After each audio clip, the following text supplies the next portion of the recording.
For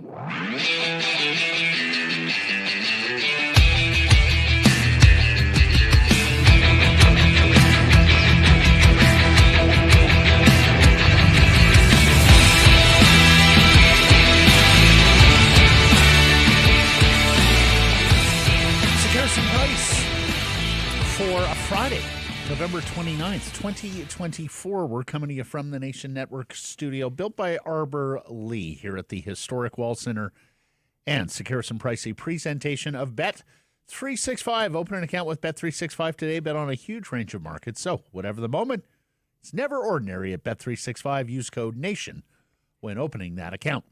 Matt Sekeres, virtually alongside Blake Price. Mike Rogerson, four-time Juno Award winner, hitting switches and conducting things. We got a big show coming up for you in advance. And yes, we are early today in advance of this Vancouver Canucks, Buffalo Sabres, U.S. Thanksgiving matinee. It's a noon puck drop from Western New York. So figured we'd get in early here rather than compete with the Canucks game for those of you who are able to. I don't think we'll beat them. Yeah, I don't think we'll beat them. You don't think we'll beat a game? Yeah. Yeah. Although you say this all the time, Blake, that you find when they go on these Eastern road trips and have 4 p.m. starts, and we've seen a few of these this week in Boston and Buffalo, that it kind of detracts from the Canucks season momentum and the interest because of the amount of people who aren't able to watch the games live. Yeah. And needless to say, if that goes for 4 p.m., that goes for noon. Albeit, this is a Friday and, the U.S. Thanksgiving, so maybe a little And it's Vancouver, so there. Fridays are kind of the weekend. So yeah, exactly. Does anybody in this city work past noon on a Friday? Mike, you might be the only one, buddy. Not very hard. People, what percentage, for every 100 Canucks fans, how many are watching from their desk at work? I was told there would be no math. And then, good question. How many are PVRing it to watch it later? So if you're watching from your desk at work, I guess you would have to be a subscriber, right, to sports, unless you have a television with cable at your work. Well, no, I've got TELUS TV, and if you have, TELUS gives you an app with your subscription. Okay. So you can watch on TELUS as well. Oh, really? I did not know that. I'm a TELUS subscriber myself. Yeah, there you go. Huh. Interesting. TELUS Plus. Good to know. Oh, does that cost anything, though? No. Or do you have to have a certain level of Oh, okay. I don't think so, no. Okay. Let's get to the Surrey Mitsubishi poll question. We're asking you, can the Canucks play 500 hockey without Philip Hronek? No real update there. We'll get into it in a moment. But first things first, Blake, what do you think? Yeah. I mean, I don't think you run up the white flag for Philip Hronek, and that's all due respect to Philip Hronek and what he brings to this team. He's their second best defenseman. I know that we've been saying this is not a strong defense to begin with, so this is not ideal. But 500 is a pretty low bar. 500 is a 25th place team in the National Hockey League. So I think the Canucks can play above, at that minimum level. Yeah, absolutely. Not a worry for me in the least. I voted yes. I voted yes in part because I suspect Thatcher Demko will be back quite soon. Unsure about JT Miller, but I do think he's going to beat Philip Hronek back into action week to week. Is the assessment on Philip Hronek, and we'll get into a little bit more on that and how they maintain in a moment. First, let me tell you that the 2024s are going fast at Surrey Mitsubishi. So you need to get there, 13820 104th Avenue in Surrey, or online at surreymitsubishi.ca. And you will see when you trade in a vehicle for a new 2024, Surrey Mitsubishi is going to give you $3,000 above market value for your trade if you like the 2024 PHEV, and I absolutely love mine.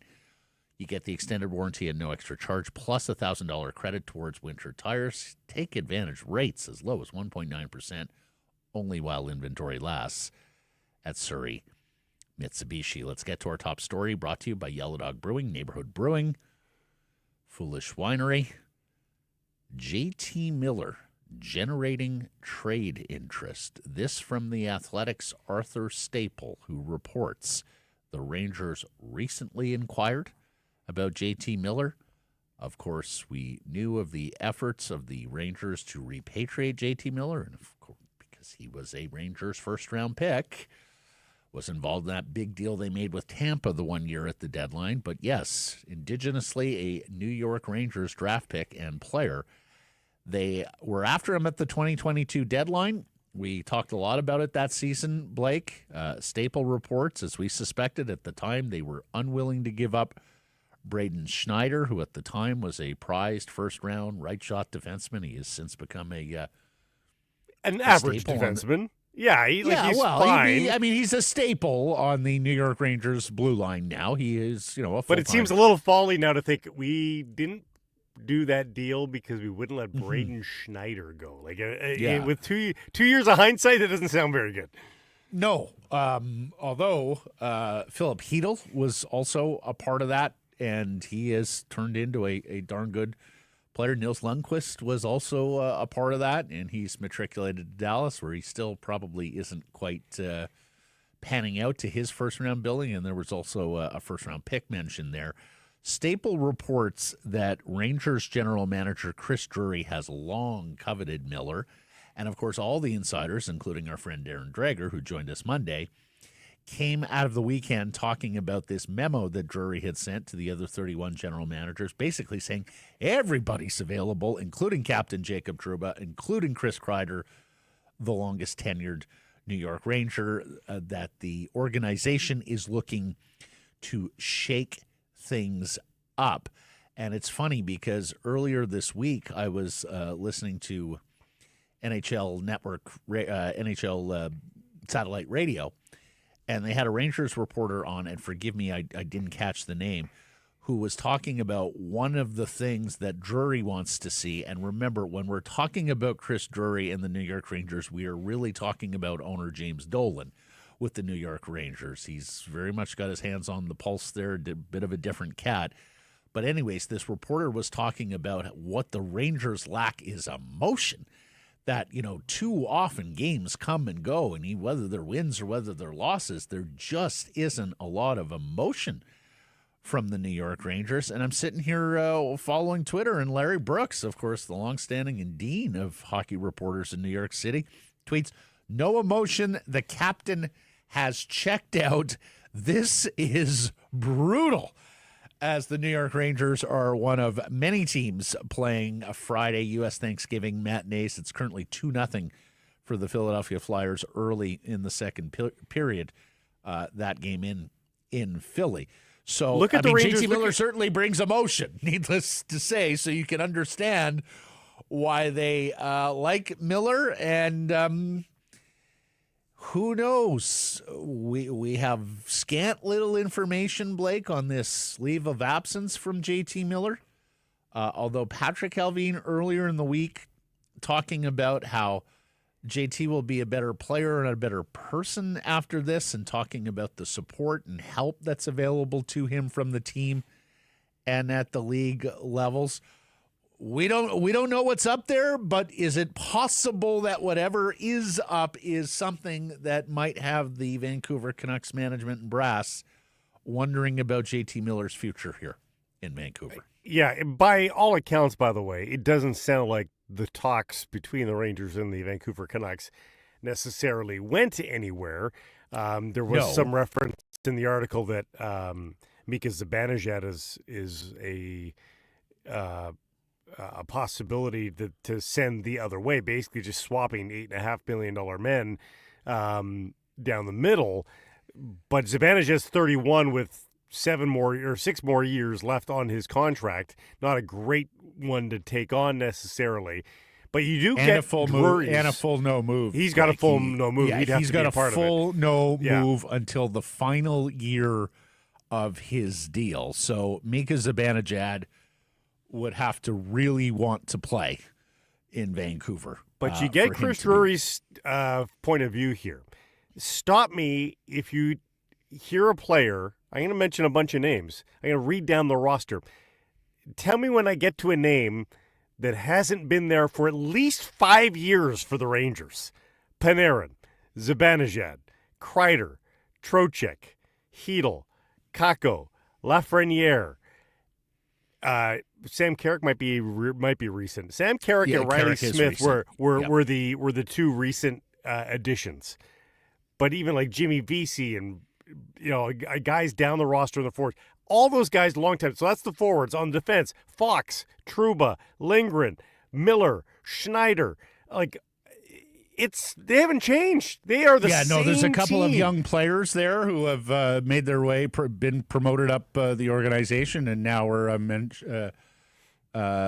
members of the big team. But no, you're quite right. There has been a lot of roster continuity there. They've gone out and added guys. You mentioned Riley Smith. Trocheck's another. So Trocheck's been there for a bit now. Yeah. No, for sure. And they've had some young players promoted as well. But no, you can shake things up from a New York Rangers point of view. Now, Capo Caco has been name checked as available there, a second overall pick at one point. We mentioned Kreider and Trouba. Zibanejad with the full move. As we know, if the Vancouver Canucks are making a JT Miller trade, and we don't think that is likely, but if whatever is happening here has Rutherford, Alvin wondering about Miller's future here and at least willing to listen, I think you get down to Vincent Trocheck here, Blake. And ironically, because he's a Pittsburgh guy, much like JT from the same part of the world. Now, he has a no move right now, but it turns to a no trade, a modified no trade this summer. He's 4 more years at $5.6 million, so that would be a $3.3, $3.4 million savings per year versus JT Miller. He hasn't been very good this year. It's just 10 points in 21 games. He had 77 last year, and he was their best player in the playoffs last year with 20 points in 16 games, and he's a right-handed center. So Trocheck plus, is that, and again, Trocheck would have to agree. Right now he's on the full no move.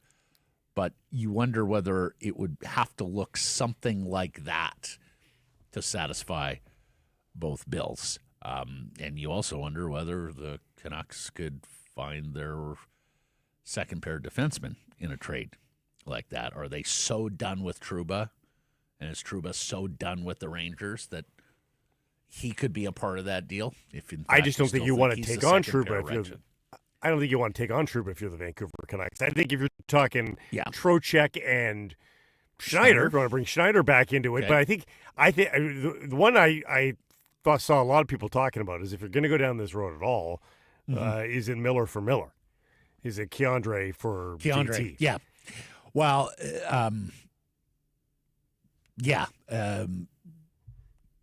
That's a left shot.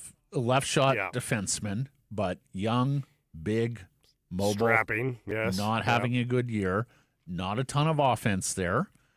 Well, not this year, but he's had a 43-point season. That's not too bad. Fair enough. Yeah, and then, I mean, do you circle back on Hedl? He's been pretty good since then. But Keandre Miller's 3.8, Hedl's 4.4. So you start putting these pieces together, you can get close to a salary cap neutral trade. Miller needs the Rangers. Keandre needs a contract for next year. He's an RFA, after this year. He's an RFA with Arbright, so that could be an expensive and tricky negotiation. As is Kako. Kako is an RFA with Arbrights after this season. So, there's some interesting The good news in this trade, though, Matt, the good news in this trade, I think the Rangers have to blow away the Canucks. Like, the Canucks aren't desperate to trade away JT Miller. So if you're a Canucks fan, you probably are bristling at this rumor, and you're like, no, don't trade. And rightly so. JT's been the pulse of this team. But the good news is, I don't think this trade happens unless the Rangers make it really worth the Canucks' while. Yeah. Because it's even the Rangers that are showing signs of desperation and desire here to change for this player anyway. Yeah. And for this player. So, we've talked about yesterday how when Alvin calls somebody about a top 4 defenseman right now with Hronek out, he doesn't have the leverage. The other GM on the other end of the phone has the leverage and knows that. This would absolutely be a scenario, yes, where the Canucks would have the leverage. What are our friends at Yellow Dog up to? Well, they're pretty excited because, and you have something to do with this. You're going to go check out the launch of this. The Yellow Dog Brewing and the Jeff O'Neill Show, Jeff, a longtime radio personality here in the city, are teaming up to give the greatest gift of all this holiday season, beer. Mr. Fox's Fantastic Box is the new mix pack containing the brand new collaboration beer and an old favorite making its return. It's Jingle Juice Tangerine Blonde Ale and the Fa La La La La Lager. Will keep you refreshed all holiday season long, and wishing the festivities would last just a little bit longer. The Fa La La La Lager. Well done, Blake. So nice you said it twice. Rogerson cracked up in the studio. It was audible. And yes, I will be there tonight for the launch of all of this at Goodco on Granville. Very much looking forward to connecting with our friends at Yellow Dog. Rick Tocchet has spoken this morning. We'll hear from him in a second. First on Philip Hronek. He says he is still being evaluated. The funny thing here, Philip Hronek is such a man of mystery, has done so little talking to the media, doesn't really avail himself. Nobody seems to know whether the shoulder that he hurt in this game against Pittsburgh, the right shoulder, is the same shoulder that was hurt when he was acquired from the Detroit Red Wings a couple of years ago. What we do know is that the elbow injury, and we think it was an elbow injury, but some sort of arm injury, was the same Jeff arm last year that he was nursing. Yeah. So this is at minimum the second injury, albeit he played through the ailment last year, to the same arm. It may well be the third. We don't quite know that. Cone of silence there over that injury when he's an international man of mystery. Detroit. Yes, he sure is. He no, but with his look, would he not make a good Bond villain or completely? Henchman? Could you not see it? Henchman. Huh? Yes. Yeah. Yes. Sitting across a poker table from Le Chiffre, and he's got Philip Hronek standing there with his hands in front of him crossed. Yeah. Here's the other thing when we talk about the Canucks and playing 500 hockey without Philip Hronek. This from our old buddy Grady Sass. When Hughes and Hronek, this is in a minimum 150 minutes time on ice this year, as a defense pair, they were top 10 in 5 different analytics. They were first in high danger scoring chances, 65% of them. They were second in scoring chances. 64% of the scoring chances went to the Canucks with these guys on the ice. They were fourth in Corsi, just under 60. They were sixth in expected goals for, 61%. And they were 10th in shots for at 57%. And that's saying something because we know how few shots the Canucks put on goal. So the underlying metrics with the Hughes-Hronek pair were fantastic this year again. And the other thing we should mention is Quinn Hughes is banged up here a little bit too. He's had some maintenance days. That's the other thing that reporters on the beat and people watching the Canucks are talking about, that Quinn Hughes is nursing something, fighting through something, isn't 100%. And look, the Hronek injury might not be as daunting if you were getting more production from some of your forwards. But Nils Hoglander is now 16 games without a goal. He has 1 point in November, and his goals against per 60 is worst on the team. So he's hurting you defensively. He's not contributing on the other end. Dakota Joshua, and needless to say, this was more than a typical injury. You can understand a slow start.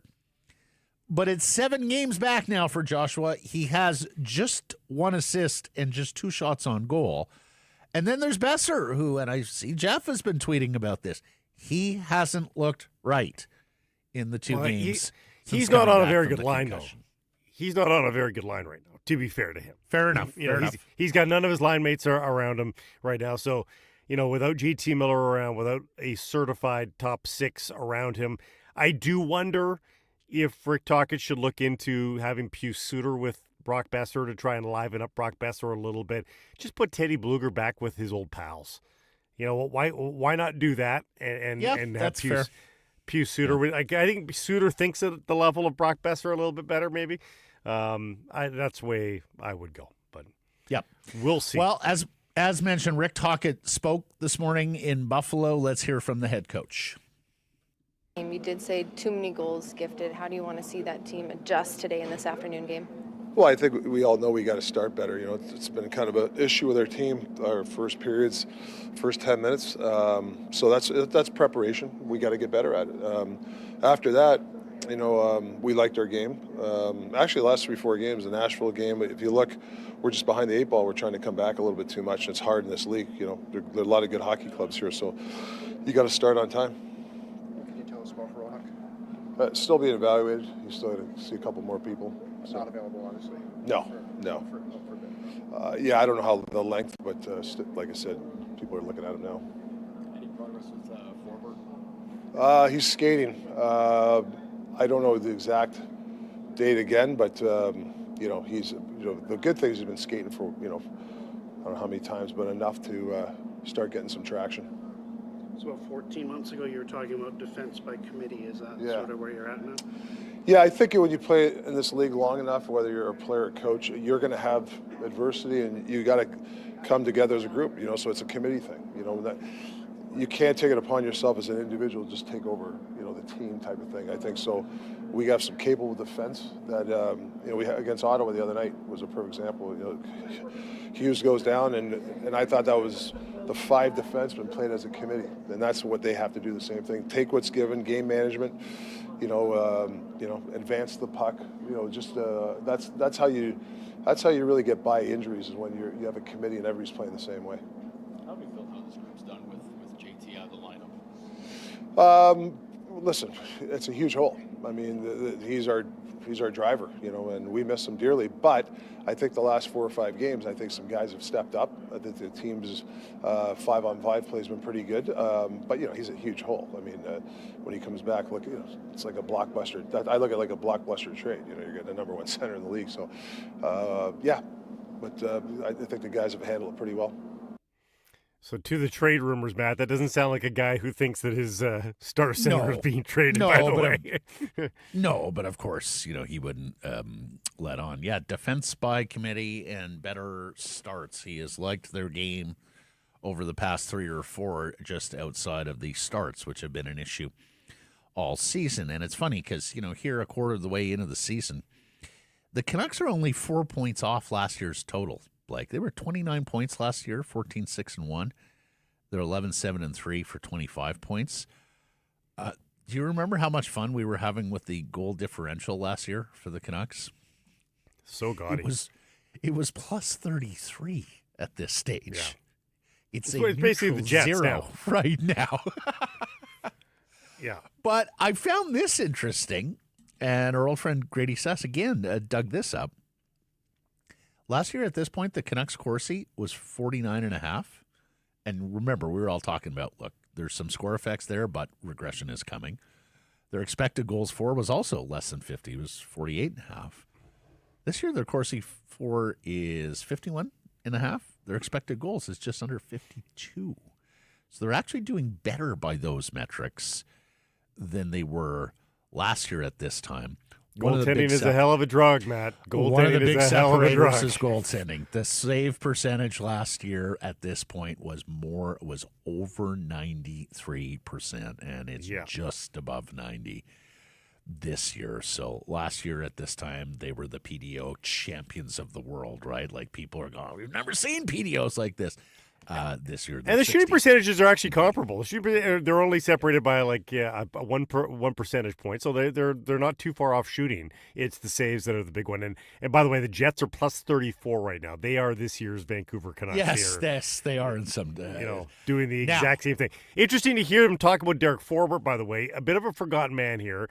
And we've tried to play down the fact that this is not a white knight. You're not getting a Norris Trophy back here, but he's a certified National Hockey League player. I believe that he is that. And we can't say that about necessarily the other guys at the bottom of this defense core right now. So I do think that is a bit of a boost when he does come back, probably in the next week, it sounds like, if he's got traction, as Rick Tocchet says. So, he's not Philip Hronek, but I think Derek Forbort back on a regular basis is better than nothing at this point. Now, before we get into some talk about U.S. Thanksgiving, our friends, our partners at the Nation Network, we got a Black Friday sale going on, Blake. So many retailers went with last Friday's Black Friday because this is so late. We're true. We go to the actual Black Friday here at the Nation Network. So it's time to score big on your Nation gear, and you could be repping some of the fresher designs that we've put out there, or there's some classics. You can snag all your favorites at 15% off right now. There's the brand new My City collection that has dropped, and it's part of the sale, along with other stuff that you don't want to miss. So this is your shot to grab the latest styles and the classics at unbeatable prices. If you need the perfect gift for your favorite fan, Nation Gear's got you covered. Hoodies to hats and everything in between. Make this holiday season legendary for your hockey lover in your life. It gets better, too. Spend over $200, and we'll throw in free shipping. But don't wait on the sidelines too long. Deal's 1 week only. It starts today. NationGear.ca. Stepping all over you. It's okay. Speaking of the Nation Network, Matt Larkin of the Daily Face-Off did the math. So over the past decade, nearly 77% of NHL playoff spots are already set here by U.S. Thanksgiving. Good news for the Vancouver Canucks. Their 25 standing points put them in the Western Conference playoffs as the second wild card, the last team in. But their points percentage, 595, and the Canucks have games in hand against virtually everybody in the West, puts them in the third spot of the Pacific Division. So they can feel comfort in that. Typically, you see 3 to 4 of the 16 playoff places change between now and the end of the regular season. Last year it was 3. Edmonton, Nashville, they both went on huge winning streaks. Of course, the Islanders snuck in late. Here's the other thing. It is never more than 13 teams at this time of year. At least 3 playoff spots always turn over. And in some years that Larkin looked at, it's as many as 6. So somewhere between 3 and 6 playoff teams will change by the history, by the numbers at U.S. Thanksgiving. And speaking of Thanksgiving, Blake, I sat there yesterday with the NFL triple header. I'm sitting here today. I got the college football on that runs all day and has some terrific rivalry games. Can we not do more with hockey and Canadian Thanksgiving? Like the CFL always has a Canadian Thanksgiving Day on, and good on them. Can we not turn that Canadian Thanksgiving Monday into like a triple or a quadruple header of hockey games? You got a noon or a 1 p.m. start out east. Someone sends Leafs, Habs. Maybe one of the other Eastern teams hosts it at 4 p.m. local time. And then we roll into the West, be it Winnipeg, one of the Alberta teams, or the anchor game here in Vancouver. Can we not replicate what they do with their Thanksgiving sports feast on top of the actual feast on Canadian Thanksgiving? It just seems like it's a blasé nothing for the NHL, despite the fact it is a statutory holiday here in Canada where everybody's at home, surrounded by family they don't want to talk to and looking for something to do. So you just have to wonder, though, there's no guarantee that the Thanksgiving Monday, like next year, Thanksgiving Monday is the 13th. Yeah. Like it's Monday the 13th. The season will be the season on. might. You think so? Yeah. What day did the season start this year? I think it was the 12th, it started wasn't before Canadian Thanksgiving. Right, but I'm saying that that's not necessarily always the case. So it'd be tough to start a tradition where you know that you may or may not be able to take part in it. It started on the 9th season. this year. It started on the 9th. But we have had starts. No. It has tradition. It has almost, even with the NHL starting a little later, it has been the first Monday of the NHL schedule. In some years, it's the second Monday of the NHL schedule. I hear you. If for whatever reason we have a wacky Thanksgiving that's way early in October, if it doesn't line up, that would be awkward. But I just think there's more. I just think there's more that the NHL can do. But, Gary and the boys, they don't really consider Canada. But here's the other thing. They know it's 40 million States. hosers who already love their sport, and they don't have to market to us or do anything special for us. It's all about the U.S. television eyeballs. But U.S. Thanksgiving, literally the tradition of U.S. Thanksgiving is you show up early at your family household, and you stay there all day long. Even if you're not sports fans, that's still what U.S. families do. Is that not what we do in Canada? Do we not show up? Is it only a dinner? Do we not show up in the afternoon? We usually do ours in the afternoon. We show up at 4 or 5 o'clock and do dinner. Do you? We don't spend the whole day. No. Okay, so then watch the games at home and then make your way to family. And watch I'm not saying you don't do it, but I'm saying it's sitting there for the U.S. sports because they know everybody's together at home all day, and I don't think we're at home all day on Thanksgiving. I just think that we can do more with the Canadian Thanksgiving schedule and our national beloved sport of hockey. We just need a little cooperation from the NHL and the schedule makers, and perhaps some consideration from. But those you'd factors, think if Sportsnet thought that was a way to get eyeballs, you'd think they'd do it. Like Sportsnet would have the sway to make that happen if they thought that there was cachet in that. Yeah, like that could be a Sportsnet idea Amazon more than a Prime involved. Now you got Amazon Prime involved. The word is that Bell and TSN is going to get back into it here in a couple of years when the rights are redistributed. So at that point you'll have several partners. Let's do it.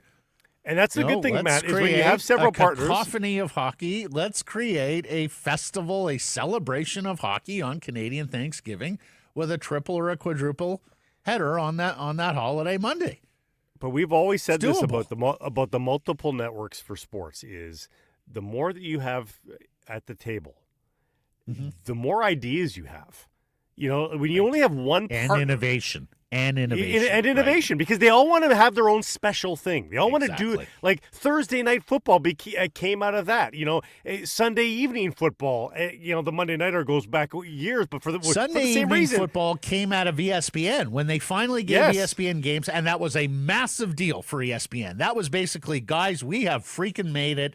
We will be carrying NFL games and a standalone Sunday night NFL game. And when it first started, it wasn't the greatest teams, but then they started getting better and better games.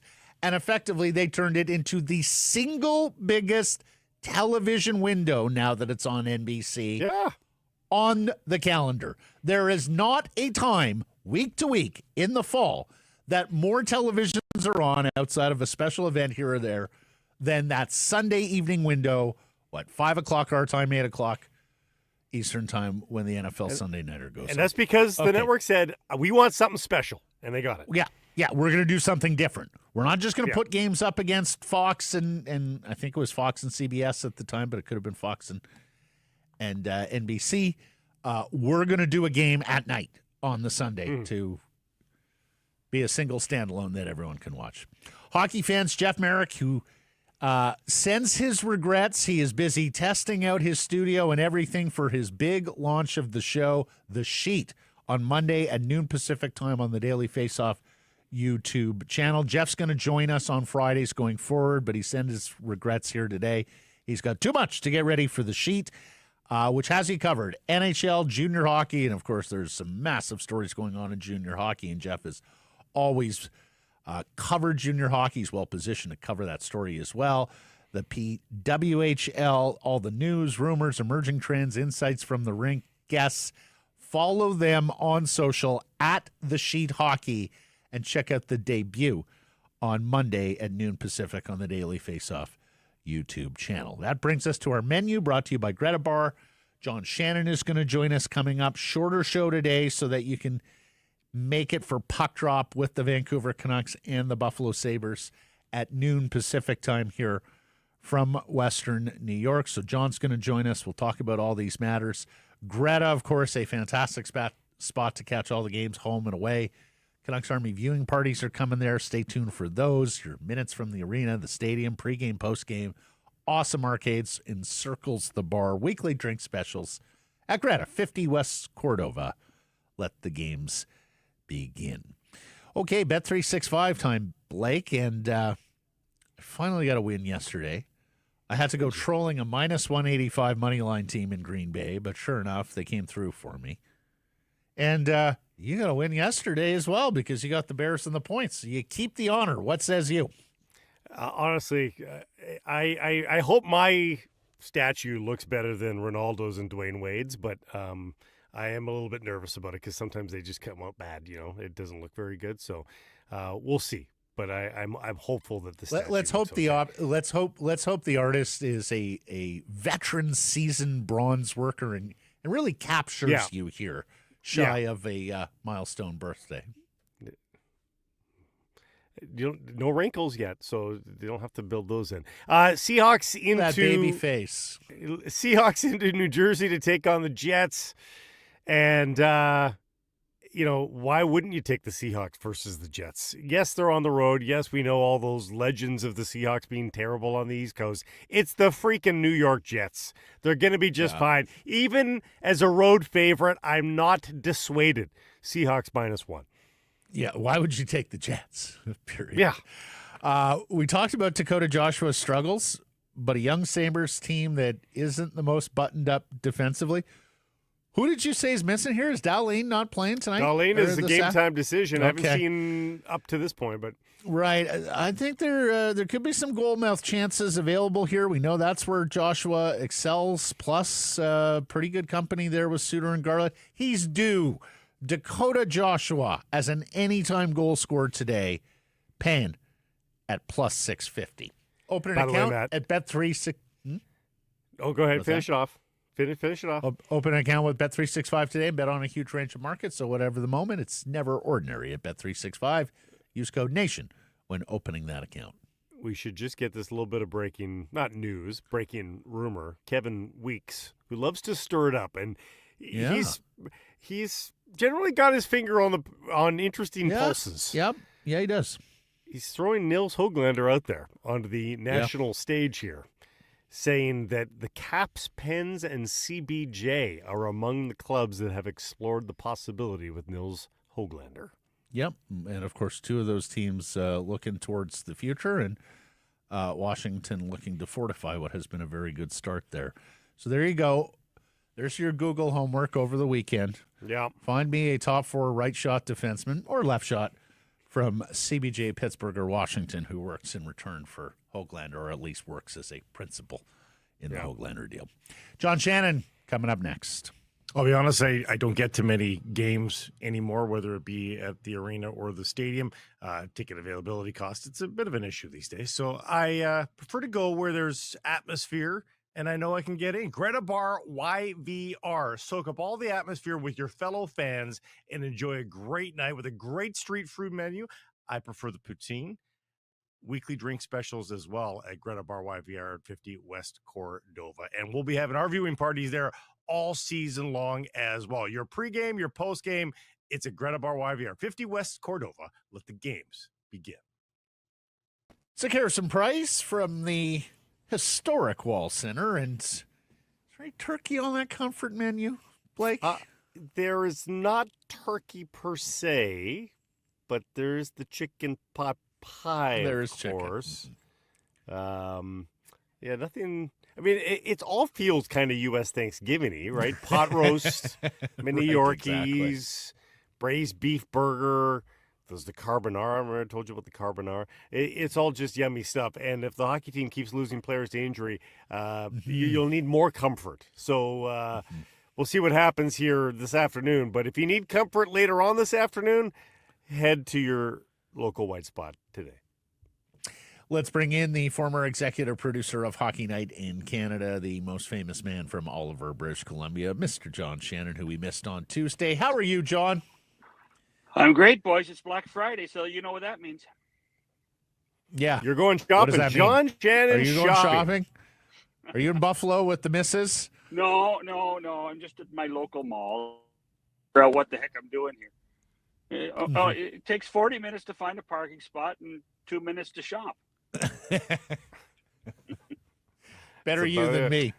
Yeah.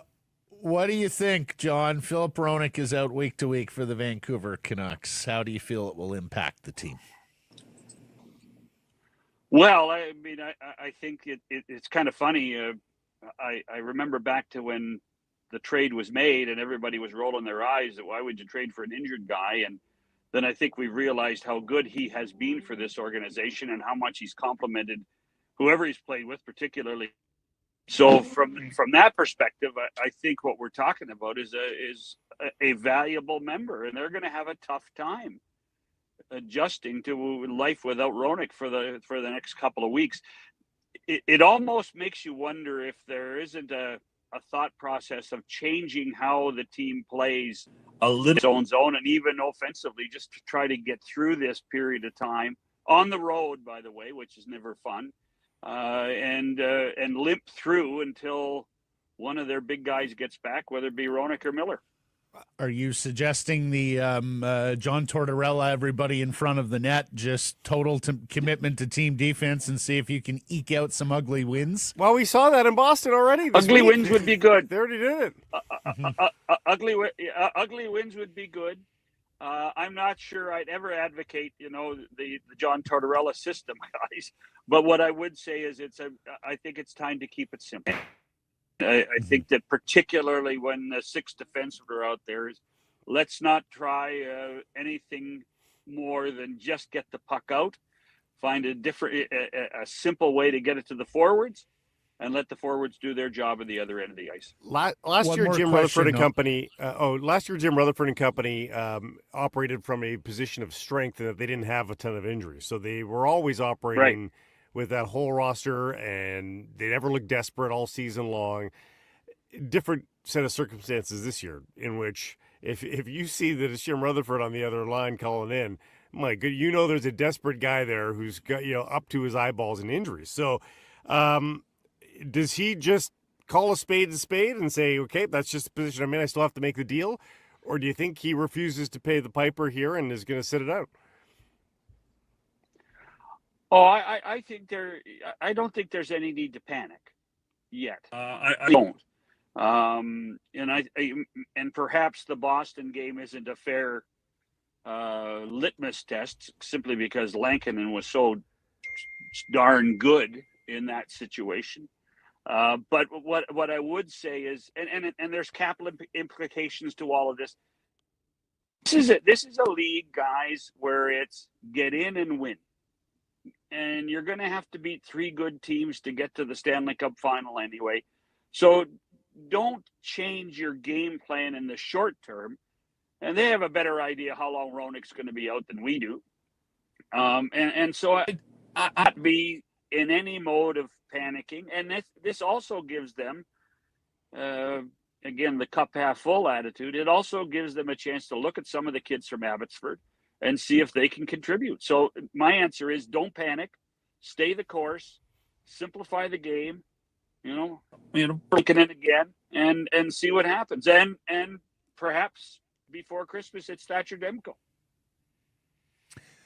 Well, we're hoping sooner than that. Yeah. The Canucks are on the final wild. Christmas is not that far away, Matt. Christmas is not that far away. We're thinking Sunday. We're thinking Sunday. We're thinking Sunday in Detroit. Canucks are on the final wild card spot by points. They're actually third in the Pacific by points percentage. Right. They've played a lot fewer games than I shouldn't say a lot fewer games. They have a game in hand on just about everybody in the Western Conference. As we know, we've hit U.S. Thanksgiving, the magical spot where pretty much 3-4 playoff spots turn over from this point forward, according to history. Mm-hmm. Do you think they can stay on a playoff spot without Hronek? Oh, yeah. Oh, yeah. Oh, yeah. I think there's enough talent on this team.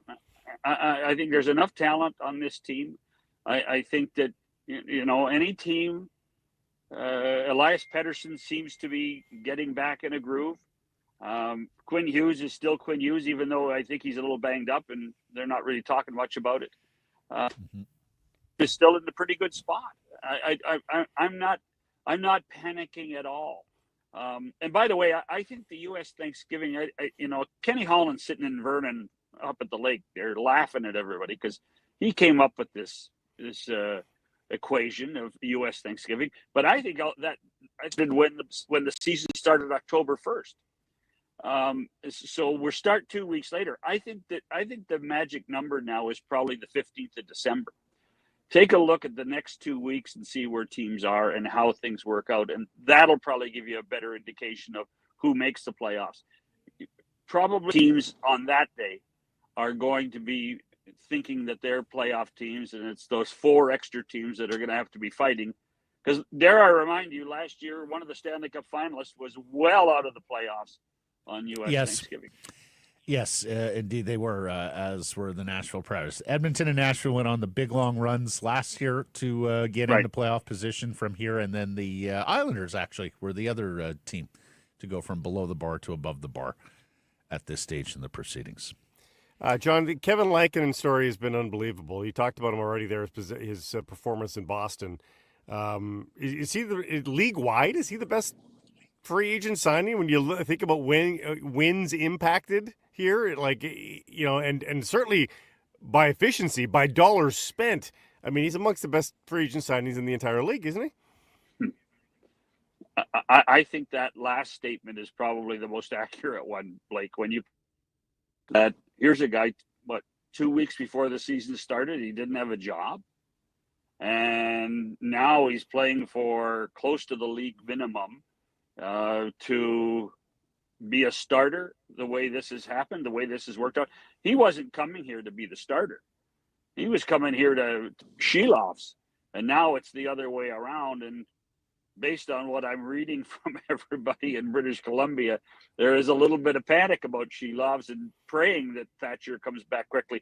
But Lankinen is one of the best stories out there in the game today from an individual perspective. There's no question about that. And to the do you think that, I would suggest that between Lankinen and Korpisalo, the number 3 goalie on the Finnish team for the tournament in February. Some people in our mentions were talking about, once Demko comes back, if you get a nice run of play from Demko, do you have to use Lankinen as an asset to trade for a top-end defenseman or something like that? That seems very foolhardy given the health run of Thatcher Demko, but might they be in that position where in a couple of months' time they just have to, because he's the rental anyway. It's not like you're in a good spot to bring him back anyhow if you're the Vancouver Canucks.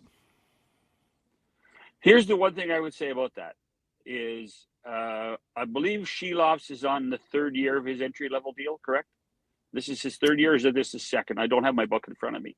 So no, I think okay.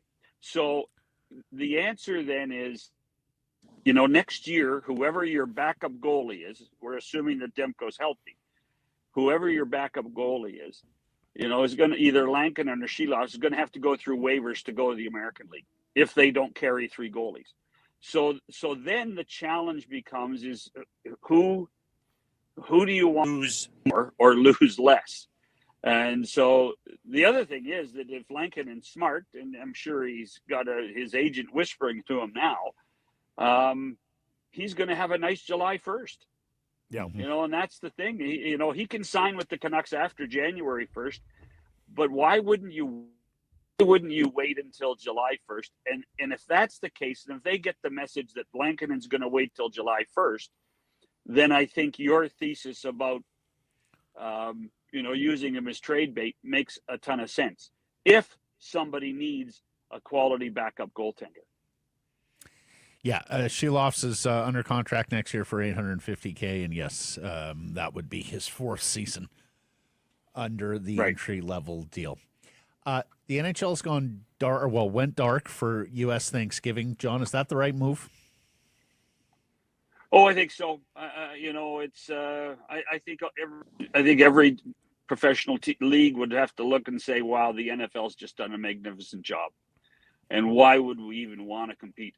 And really, what's happened is, and you can see it with the fact that it's Canadian teams traveling over U.S. Thanksgiving into the United States. There's a real thought process, not the league level, at the team level, that they want to play home games this weekend basically this is the start of hockey season for a lot of franchises in the United States. And so from that perspective, avoiding U.S. Thanksgiving, avoiding competing with the Dallas Cowboys television, I think makes a ton of sense for a lot of people. And really what's happened now is the NHL is really trying to make a footprint on Black Friday. Look at all the afternoon games across the board that are being played right now. And so it's almost, and they're getting cooperation from one of their TV networks, TNT, who's going to carry a doubleheader tonight. So from that perspective, it makes a ton more sense for the league to find its own place on the Thanksgiving calendar. And it appears that it is Black Friday rather than Thanksgiving Thursday. Can I ask a follow-up on that? Could the league do more with Canadian Thanksgiving? Well, as there are some years the season hasn't even started. When you think about it. In the past, it's Monday, October. This year it was Monday, October 14th. There were 6 games, 2 of them in Canada, 1 in Ottawa, 1 in Montreal. But could you go wall to wall on Canadian Thanksgiving Monday? Drop the puck at noon or 1 p.m. somewhere in the East and do 4 games over the course of the day, turn it into a festival, much like we see the triple header from the NFL on U.S. Thanksgiving? Yeah, you could do that. You need a network to cooperate with you. That's the key thing in all of this is you can do all of that. And there are some teams that don't necessarily want to play that much that early. So the answer is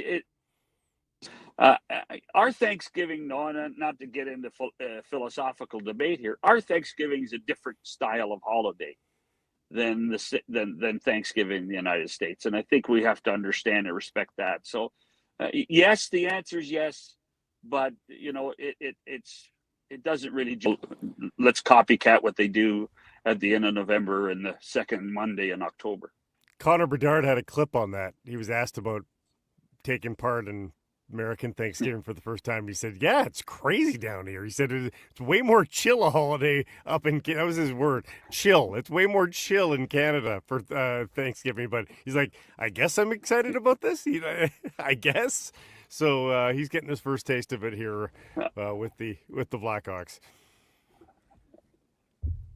Well, the last couple of years, the years that we lived in the United States and then when I worked in New York, this was a crazy time. This was a special time. In fact, I would suggest to many people that Thanksgiving was a much more family-oriented, bigger holiday than Christmas was, because it's not just, without being, again, I don't want to cross lines here, but it's a multi-denominational holiday.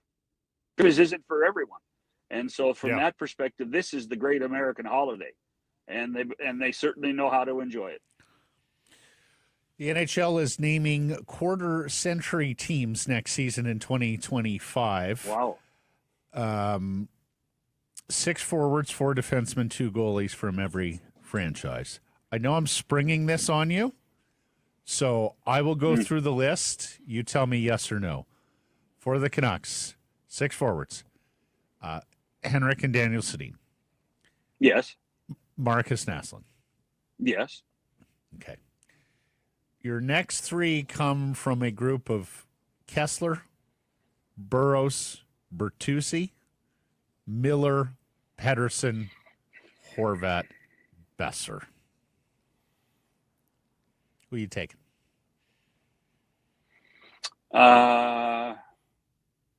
Kessler, Horvat, Paterson. Okay. Wow. Interesting. Okay. Statistically, it's Miller, Paterson, Bertuzzi, I believe, at the top. Mm-hmm. Yeah. Tough not to pick Bert. It really is tough not to pick him. And listen, that line in the early 2000s was probably the most influential line in the National Hockey League for 2-3 years. So, but I already picked Naslund from the line, so. Yeah, and of course it did not end well for Bertuzzi here. Great stuff, John. Well, you enjoy this U.S. Thanksgiving weekend. We appreciate this, and we'll catch up next week, my friend. Cheers, boys. Yep. If you are struggling with things like managing stress, anxiety, relationships, or divorce, reach out to the counselors at Advanced Counseling. Book your free initial consultation today at advancedcounseling.ca. Sekeres Price from the historic Wall Center, where you extend your game night with a staycation in downtown Vancouver. Book the Sekeres Price rate right here at the Wall Center exclusively, 604-331-1000. Some blackout dates supply based on availability. This next segment brought to you by Ben Moss, a proudly Canadian-owned and operated company with a history dating back more than 100 years. 5 locations in British Columbia, Willowbrook, and Langley. Coquitlam Center, committed to customer satisfaction. Check out the large selection of Canadian mine diamonds, lab-grown diamonds. They got mine diamonds with payment plans to suit your needs. For more information, check out benmoss.com. Ben Moss, shine bright. Well, Farhan previewed this with us when we spoke to him earlier in the week, but the Canadian Football League has released the list of unrestricted free agents for the 2025 season now. These lists now are huge because so many players like the flexibility of signing one-year deals. They're not guaranteed contracts in football to begin with, so that has become the preference. Justin McInnes, clearly the standout here, the Canadian Football League leader in receiving yards, but William Stanback, the tailback, David Mackey, who just became a really important part for this team in a number of roles this year, not just a special teamer anymore, actually saw some of the ball. Michael Couture, Suk Chung, and Kent Perkins, so 3 starting offensive linemen are on this list as well. And then turning to the defensive side of the ball, Mathieu Betts, Pete Robertson, both at defensive end, Josh Banks, Marcus Moore, who had started games at defensive tackle, TJ Lee, the longest tenured Lion, who moved to linebacker, is free, as are the Canadian linebacker slash Renee's case defensive backs, Patrice Renebo Lacumbo. And then the corners, Gary Peters and Jalen Edwards-Cooper. The other DBs, Manny Rugamba and Ciante Evans, and the Canadian safety, Adrian Green, as well. So Ryan Rigbaden has White to go to Staples and get new pants because he should be running out of ink very quickly with the size of that list. McInnes is an absolute for me. You've got to bring him back. Couture at center, I think also, if you've got a good Canadian starting center, that's a valuable piece. Given the price, what do you think about Matthew Betts? Because he's not cheap. And you know, he was not the player. It was not the player that he was the previous year. No, but not many are when they come back from the NFL. It would be interesting. The other thing that Matthew Betts you have to consider is when does he, and he'll be 30 next year, Blake. So 30 for a defensive end. The other thing is, is Betts going to want to move a little closer to home as he gets closer to the end of his career, maintain just the one residence. But, yeah, I think you're interested in Betts if he's willing to resign at the right number, because the guy we saw 2 years ago is a ratio changer, right? Like a Canadian defensive end to lead the league in sacks is a very valuable commodity. And frankly, you got to get Sean White signed too, although I'm not sure Sean wants to play anywhere else at this stage of his career. I mean, Green has been a nice story there as a development. Can he be a starting Canadian safety long-term, especially when you have Christophe Beaulieu, who had such a terrific rookie year? I don't know. And then, look, if you're turning over some of these guys in the secondary, so be it. There's a lot of American defensive backs, but the trend in the last decade or so in the CFL is you want experienced DBs because that's a very quick way to lose a game. If you have inexperienced DBs there, especially on the field half in places where there's a lot of room out there, and it's a big transition from the American game to the Canadian I don't think game. I could survive a season without TJ Lee. I think I need him in my life all the time. So just resign Lee's him. now playing. He's now the linebacker. line. Yes. Yeah, but hey, I mean, it's a cover spot too, Yeah. and Peters has been a darn good player as well. So I think I'd be inclined there. And Perkins, it is really hard to find American offensive tackles now. That's been a big change in the last 10 to 15 years in the CFL, and the reason being is that so few of the NCAA offenses are pro style. So it's a smaller pool of guys who come out who actually understand what a professional pass protection scheme looks like, and the NFL is just hoarding these guys. With expanded practice rosters, the NFL is just basically taking a volume approach there. We've seen it with the Seahawks, right? Like, how many guys have they played at right tackle this year? You sign a bunch of these guys, you draft a bunch of these guys, and you basically throw them against the wall and see who sticks. So, yeah, it's going to be interesting there. Justin Duncan, 3 Down Nation, reporting as the moment we record this, Mark Halam is the leading contender to be the Edmonton Elks head coach. The Lions had talked to him as well. Yeah, you wouldn't want the clock to run out when re-signing some of these free agents if you're Ryan Rigmaiden, right? No. You don't want to run out of time like other GMs in this city have. No, running out of time. It was quite a finish to the Bears-Lions game. It was. Signed off yesterday. And let me just say this, and please don't take this as me being a homer for my Bears, because if it was up to me, Matt Eberflus would not have gotten on the plane home. But what he said about the way they handle the clock is being taken somewhat out of context. I mean, I see these quotes, we handled it the right way, or we did exactly. As he explained in his long-form answer, they were hoping to, there was 32 seconds left. They were hoping to run a play, get a little closer to field goal range, then call the timeout and bring the field goal team on. The reason you don't call the timeout there is because if you get tackled in bounds on the next play, then you have to run the field goal team onto the field and get it snapped before the clock expires. And so you put your snapper, your field goal team, your kicker, your holder under a stress and a duress. Now, all that said, when the game clock gets to 15 seconds or so, then somebody has to be heads up and call a timeout. Somebody has to realize, okay, the best laid plans have not happened here. Yeah. Yeah, he was just being stubborn about his plan. That's all. He was. But that's on Eberflus. Like, as the head coach, when you see it's not going to plan, then you got to go and get your timeout. And frankly, the quarterback, when Caleb gets older, he'll know that too. Well, and maybe the context too is he didn't want to throw his players under the bus.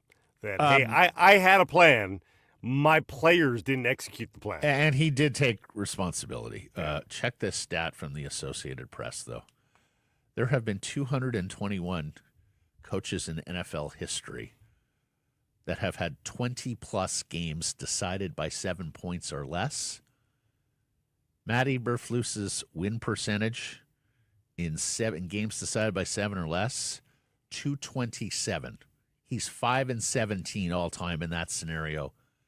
It ranks 221 out of 221.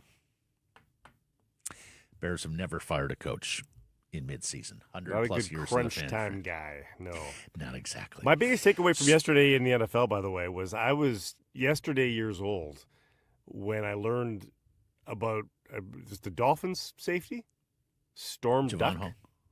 Storm Duck. Yes. Mm-hmm. Like DB. How that's the all name team of all name teams. Oh, for sure. Absolutely. Storm Duck. Yeah. And he didn't play at Oregon, disappointingly. No, North Carolina. He would have been perfect at Oregon. All name team. Oh, love it. Honestly, he might be my favorite NFL player now. Storm Duck. Storm Duck. Surrey Mitsubishi poll results from Thursday. We asked you, is it time to trade Nils Hoglander? Yes or no? The people said. Yes. Indeed. Percentage? 65. 66. Very good, Blake. ICP, do not understand the Hoglander hate. He's the 20-goal scorer that is being put in a bad position by the coach. Saw a lot of that. It's not on hate. Tocchet. It's not hate. It's brass tacks. There's the business end of this. You need somebody to move. Mm-hmm. Morris, no, the current return would be Pud Colson-like. No. It would be a lot better than a 4th-round pick.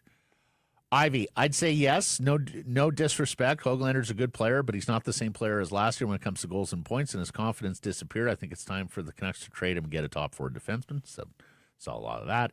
Kyle, with Lekramaki in the pipeline, it's more efficient to trade him for a top-4 D-man where we'd get more value minutes out of. Yeah, as we discussed yesterday, probably not going to get a top-4. Well, you may get a rental top-4 defenseman, but I'm not sure you're getting one with term. And then Devo says, if we are asking this question now, it already should have been done. Yeah, it's an interesting way to see it. Errors and omissions from yesterday's program. Let me just clarify this Calgary 3 first-round draft picks. Yes, it involved the Sean Monahan trade. Calgary, of course, was getting rid of Sean Monahan. Montreal took a first-round pick to take the contract off the books. The condition on the pick was if it fell between 10 and 32 last year, Montreal could have taken the pick. It fell 9th overall, which means it converts to a 2025 first-round pick. So Montreal has Calgary's first-round pick in this upcoming draft because of the condition on the Sean Monahan trade. Anything to self-report, Blake? Did Yerke get us for anything? No, yesterday? Yerke didn't get anything. He got us the day before, if I'm not mistaken. Yeah, I think we chronicled that. No, I think we're good. Okay. Thanks for joining us, everybody. Appreciate you spending some time connecting with us. Please do subscribe to all our assorted channels, including YouTube and wherever you get your podcasts. Follow on social. That's X, Insta, Facebook, TikTok, YouTube, and Blue Sky. We are live on many of those platforms, noon Pacific, back to noon Pacific on Monday. And please do support the community sponsors you hear us talking about. Keep it local.